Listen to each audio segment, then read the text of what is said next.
Hello, I'm Sora Luxon, and this is Lesson 14, Money and Love Magic Continued. Although I probably should have just called it Painful Magic, and why you should never do it. This time we're going to begin with what I couldn't fit in last time, Love Magic, and why you should never ever do it. Because, no, don't. Don't do it. It's baneful magic. Baneful or harmful magic is any type of occult practice that seeks to assert control at the expense of another's free will. All magic operates on will, and the strongest forms of it acknowledge completely that in order to have and respect your own will, you must have and respect the free will of others. It's that wonderful hermetic principle of cause and effect that I've been hinting at already, and since all magic operates within its laws, it's going to apply here as well. If there's a fire you want to control, you don't add fuel, do you? No, you dig a brake line or get some water. Cause and effect. Fighting fire with fire never works. So as a rule, using magic to seek control or dominance of another's free will in any way will only always revisit that exact outcome on you. If you seek to control others, you will be controlled. Everything is possible, but only if you allow that everything is possible. The moment you start setting limitations on other individuals, you are also creating and setting them on yourself. Sounds like a bad idea, right? Because it is. Magical energy is cyclical in nature. We've gone over this. Generally, you shouldn't ever be doing any sort of energetic intention that you wouldn't want done to you.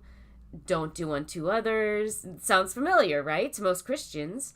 Thelemites understand it as, do what thou wilt shall be the whole of the law. Love is the law. Love under will. That's the same thing.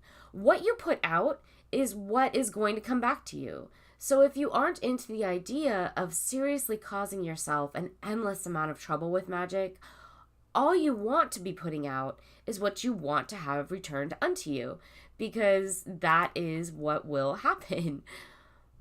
Both mindful Christians and Luciferians are very much in step with the idea of respecting others, because to respect someone else is to have that respect returned unto you. Most religions teach this, right? It's why it's taught within so many religions. Occult knowledge is handed down in religion after all. Occult knowledge is handed down just about everywhere to anyone with eyes to see. So generally, a good way to avoid inadvertently doing baneful magic that will always find its way back to you eventually is to ask yourself this.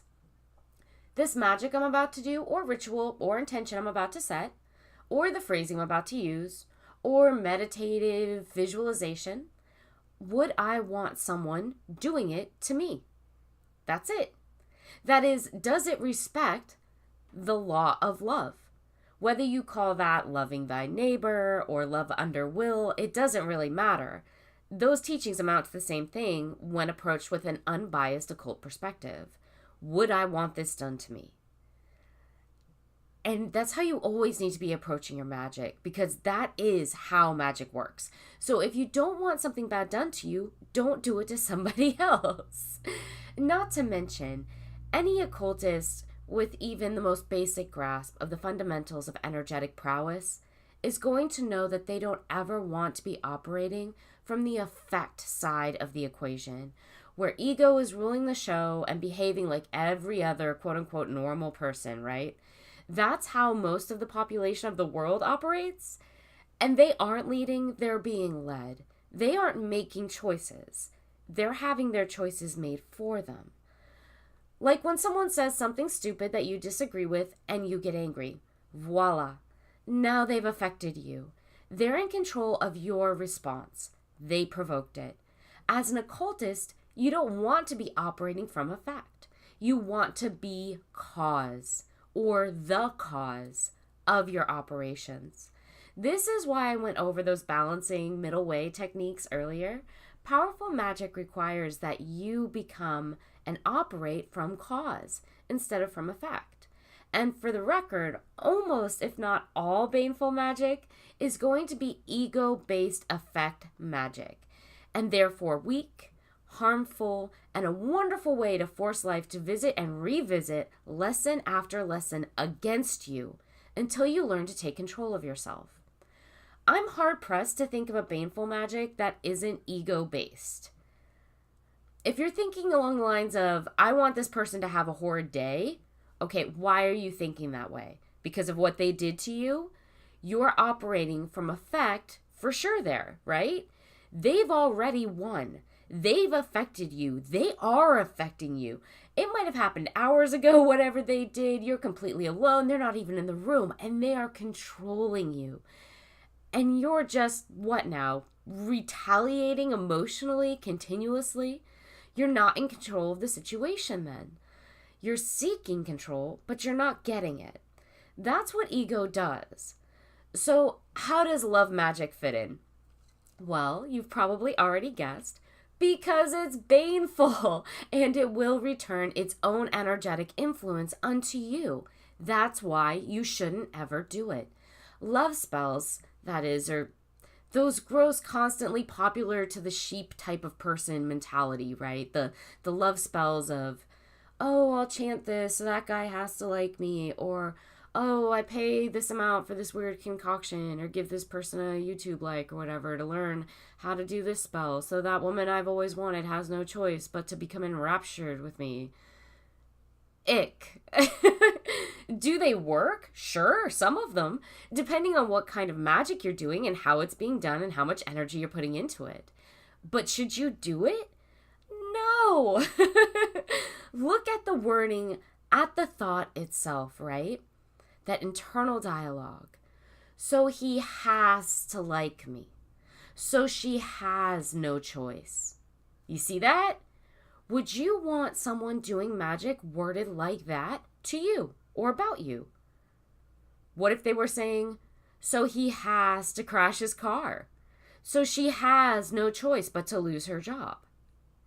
See? That's gross, right? Of course it is. You don't want that done to you. Of course not. And it is the same thing. A forced love spell and those follow-up examples that I just gave, both of them dominate another's free will. They use magic to seek to dominate or subjugate free will in another. So after those things happen, what do you think is going to happen next?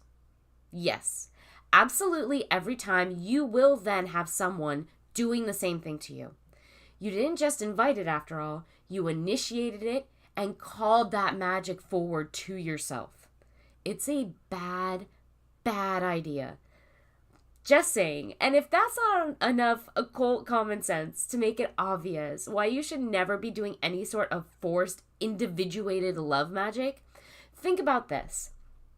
When you're using magic to get someone to be infatuated with or in love with you, you've now barred them from ever allowing that possibility to occur in an authentic manner. So you've stolen from yourself. You've also, by forcing the unnatural against another's will, just shut who knows how many doors on the other good possibilities, possibly overwhelmingly better possibilities that natural opportunity was going to supply you with. So you've thrown away the most powerful and constant current of useful magical energy that's already available to you. And anyone who doesn't like you without the spell being used is never worth the energy you're going to expend on it. Energy that you should be guarding and using for things that will serve you. And serve you way better than somebody who didn't like you in the first place. And to top it all off, by subjugating this other person's free will, even just by attempting or intending this love spell on them, you've just told your own conscious and subconscious mind and all of magic energy that you are not worthy of and cannot find love without forcing it on another person against their will. Oof. Right? I've mentioned this before. You have to be careful with the wording in magic because it is going to do what you have told it to do. So think about that for a second. Think about having that revisited on you. and all of the truly awful ways it's going to come back and affect and imprint. So no, you should never do quote unquote love spells. And one of the easiest ways to tell if someone is a charlatan is to see if they suggest this sort of dangerous nonsense. A real occultist will never advise a friend to use a forced or individuated love spell. Never. It's baneful, pathetic, and masochistic.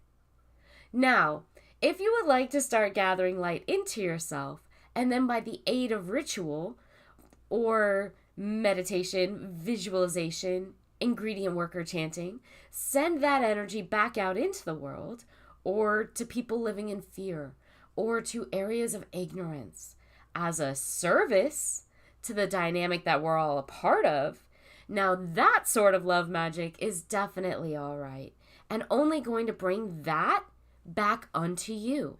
So heck yeah, do that if you're inclined to do so. And how do you know, right? How do you know that this type of love magic is okay? Apply the rule. Would I want someone thinking nice, loving energy thoughts towards me? A complete stranger in a moment when I'm afraid or when I'm being ignorant, encouraging my self-determination and strength and confidence, even though I've never met them. Yes, that sounds really great, right? That sounds wonderful. So feel free to do that. That sort of love magic is just fine. Do it to everyone and anyone. I do. And from personal experience, it works really well. And you don't need a forced love spell. You already knew that before you listened to this podcast. Until next time.